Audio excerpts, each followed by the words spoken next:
Brought to you by Vaidyanath महाभृंगराज तेल। वैद्यनाथ महाभृंगराज तेल रूसी कम करे एवं बालों को बढ़ने व काला करने में लाभकारी। बॉस ने बुरी तरह झाड़ दिया, एग्जाम नहीं अच्छा हुआ, पार्टनर से लड़ाई हो गई। ऐसी सिचुएशंस में इंसान दुखी महसूस करता है, मन खराब रहता है, कहीं जाने का, किसी से मिलने का मन नहीं करता और कुछ समय बाद बात पुरानी हो जाती है, जिंदगी वापस ढर्रे पर आ जाती है और मन ठीक हो जाता है। पर अगर ये दुख जाने का नाम नहीं ले रहा है तो हालात ठीक भी हो जाए तो भी मन अच्छा नहीं महसूस कर रहा, जिंदगी एकदम बेकार सी लग रही है। रोज बिस्तर से उठना अपने आप में एक जंग है। ये फीलिंग्स सिर्फ दुख नहीं, डिप्रेशन का संकेत है। दुख और डिप्रेशन कई लोगों को एक ही बात लगती है, पर इन दोनों में उतना ही फर्क है जितना जमीन और आसमान में। डिप्रेशन के लक्षण केवल मन दुखी तक सीमित नहीं होते हैं। आज के एपिसोड में एक्सपर्ट से जानेंगे कि डिप्रेशन और दुख में क्या फर्क होता है, इनके लक्षणों में क्या फर्क है और सबसे जरूरी बात, डिप्रेशन का क्या इलाज है। सुनिए।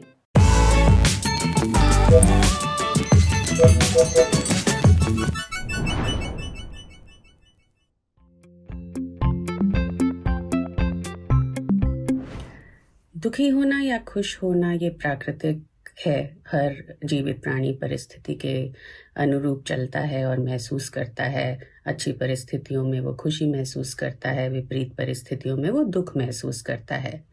परंतु इस दुख की एक सीमा होती है और परिस्थिति जितनी दुख देने वाली होती है उतना ही रिएक्शन होता है। ऑल्दो ये वेरी करता है पर्सन टू पर्सन, कुछ लोग ज़्यादा उदास हो जाते हैं, कुछ लोग कम उदास होते हैं। इसको डिप्रेशन की कैटेगरी में तब देखा जाता है जब उदासी या दुख कंटिन्यूअस रहता है, परसिस्ट करता है, लगातार रहता है, परिस्थिति बदलने पर भी नॉर्मल नहीं हो पाता है, या फिर हम धीरे धीरे उस चीज़ को कोप करना नहीं सीख पाते हैं। अगर हम क्लिनिकल टर्म्स में देखें तो यदि कोई व्यक्ति कंटिन्यूअसली सैड महसूस कर रहा है 2 सप्ताह तक और इस दौरान वो अपनी नॉर्मल रूटीन की एक्टिविटीज़ नहीं कर पा रहा है, उसकी personal social work life affect हो रही है, तो इसको हम डिप्रेशन की कैटेगरी में देखते हैं, जो कि नॉर्मल सैडनेस से डिफरेंट मानी जाती है। यानी कि नॉर्मल सैडनेस जो है वो ऑटोमेटिकली ठीक हो जाती है, लेकिन डिप्रेशन की परिस्थिति ऐसी है जिससे आप अपने आप नहीं उबर पाते हैं। डिप्रेशन अपने आप में एक ऐसी स्थिति है जिसको हम क्लिनिकल बोलते हैं, इसलिए प्रोफेशनल हेल्प लेने की ज़रूरत है। यानी कि यदि मन परेशान है और परेशानी से नहीं उबर पा रहा है और ये समस्या लगातार चलती जा रही है तो आपको प्रोफेशनल मदद लेने की ज़रूरत है। डिप्रेशन की सिवियरिटी जो है वो उसके प्रभाव पे डिपेंड करती है, आप पे कितना प्रभाव है, तो वो माइल्ड है, मॉडरेट है, सिवियर है, उस बात पे डिपेंड करती है। पर यदि कुछ नहीं किया जाए इस परिस्थिति के बारे में तो माइल्ड कंडीशंस जो हैं वो बढ़ते बढ़ते मॉडरेट और फिर सिवियर हो जाती हैं। ऐसे लक्षण जिनके चलते हमें डॉक्टर को ज़रूर दिखाना चाहिए, वो सबसे पहले तो है कि यदि नकारात्मक विचार बहुत ज़्यादा आ रहे हैं, आपको बार बार ऐसा लग रहा है कि ज़िंदगी बेकार है, जीने का फ़ायदा नहीं है, मन में मरने के विचार आ रहे हैं या अपने आप को नुकसान पहुंचाने के विचार आ रहे हैं। इसके अलावा कुछ लक्षण हैं कि आप अपनी क्वालिटी ऑफ लाइफ नहीं एंजॉय कर पा रहे हो, आप अपने पोटेंशियल को नहीं रीच कर पा रहे हैं, अवसाद के चलते जिन चीज़ों को आप पहले एंजॉय करते थे वो नहीं कर पा रहे हैं, और कुछ फिजिकल सिम्टम्स हैं जो अवसाद से संबंधित होते हैं, जैसे कि आपका बेड से बाहर निकलने का मन नहीं करता है, आप एक्सरसाइज नहीं करते हैं, आपकी नींद डिस्टर्ब हो रही होती है, आपको भूख कम या ज़्यादा लग रही होती है, आपका किसी से बात करने का मन नहीं करता है, आप सामाजिक तौर पर लोगों से मिलना नहीं पसंद करते हैं तो सोशल विड्रॉल हो रहा होता है, या फिर आप इतना परेशान महसूस करते हैं तो कि आप ऐसी आदतों में लगने लग जाते हैं जो आपको भी मालूम है कि गलत है, जैसा ज़्यादा सिगरेट पीना, शराब पीना या फिर किसी तरह का नशा करना। ऐसी परिस्थिति में बहुत ज़रूरी है कि आप एक मेंटल हेल्थ प्रोफेशनल की सलाह लें। आधुनिक युग में अवसाद या डिप्रेशन के इलाज बहुमुखी हो चुके हैं, बहुत सारे ऑप्शंस अवेलेबल हैं। डिप्रेशन की सिवियरिटी के हिसाब से आपके डॉक्टर आपको थेरेपी या ट्रीटमेंट एडवाइस करते हैं।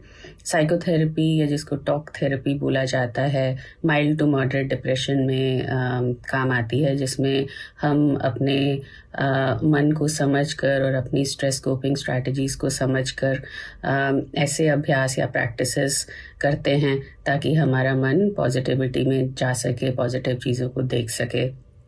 कई बार सिर्फ टॉक थेरेपी काफ़ी नहीं होती है और इसके चलते एंटी डिप्रेसेंट मेडिसिन्स का यूज़ किया जाता है। एंटी डिप्रेसेंट मेडिसिन्स के बारे में बहुत ज़्यादा मिथ्याएं हैं। लोगों को लगता है कि यदि वो दवा लेंगे तो उनको बहुत साइड इफ़ेक्ट होंगे, बट ऐसा नहीं है। आज की डेट में जो दवाएं हमारे पास अवेलेबल हैं वो काफ़ी सेफ़ हैं, काफ़ी इफ़ेक्टिव हैं और उनका रिस्पॉन्स टाइम भी शॉर्ट है। बहुत कम समय में आपका मन अच्छा हो जाता है और आप अपनी लाइफ को अपने हिसाब से जीने लग जाते हैं। डिप्रेशन दुख से कैसे अलग है, ये फंडा थोड़ा क्लियर हुआ होगा। डिप्रेशन अपने आप ठीक नहीं होता, ये क्लिनिकल समस्या है। इसलिए अगर बताए गए लक्षण आपको महसूस हो रहे हैं तो प्लीज किसी नजदीकी से जरूर बात करें, मेंटल हेल्थ एक्सपर्ट की सलाह लें। अब बढ़ते हैं सेहत के अगले सेगमेंट की तरफ, तन की बात। जानिए डार्क सर्कल से कैसे बच सकते हैं। डार्क सर्कल्स होना बहुत ही आम बात है, इसमें ज़्यादा लोड लेने की ज़रूरत एकदम नहीं है। पर हाँ, कुछ तरीके ज़रूर हैं जिनसे आप डार्क सर्कल से बच सकते हैं, खास तौर पर अगर ये डार्क सर्कल्स आपको अपने लाइफस्टाइल हैबिट्स की वजह से पड़ रहे हैं। देखिए, सबसे पहले तो ब्लड टेस्ट करवाते रहिए ताकि पता चल सके कि आपको अनीमिया तो नहीं है, क्योंकि खून की कमी से भी डार्क सर्कल्स पड़ते हैं। और अगर अनीमिया है तो इसका इलाज होना बहुत ज़रूरी है, क्योंकि अनीमिया में बात सिर्फ डार्क सर्कल्स तक आकर नहीं रुकती है। इसके अलावा पानी ज़्यादा पीजिए, नींद पूरी लीजिए, 6 से 8 घंटे की नींद आपकी होनी चाहिए।